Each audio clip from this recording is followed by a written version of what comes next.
বঙ্গবন্ধু কন্যা প্রধানমন্ত্রী শেখ হাসিনা শ্রমিকদের প্রকৃত বন্ধু বলে মন্তব্য করেছেন নোয়াখালী ৩ আসনের সংসদ সদস্য আলহাজ মামুনুর রশিদ কিরণ।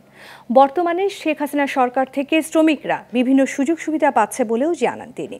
বুধবার বিকেলে চৌমুহনী রেল স্টেশনে চৌমুহনী সাধারণ শ্রমিক ইউনিয়নের আলোচনা সভায় প্রধান অতিথির বক্তব্যে তিনি এইসব কথা বলেন।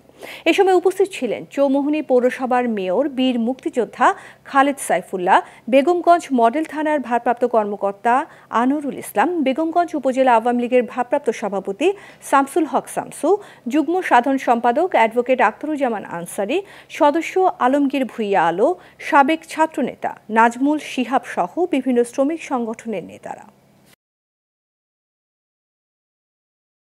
শেখ হাসিনার পাশে থাকলে দেশের গরিবের উপকার হইব। গরিবের সম্পদ লুণ্ঠন করে না, যে এত বয়স্ক ভাতা, বিধবা ভাতা, স্বামী গরিবের ভাতা, গর্ভকালীন ভাতা, মুক্তিযুদ্ধ ভাতা কে প্রচলন করছে? শেখ হাসিনা। আপনার কথা বলছেন নেই? শেখ হাসিনার উপরে কোন এক গরিবের বন্ধু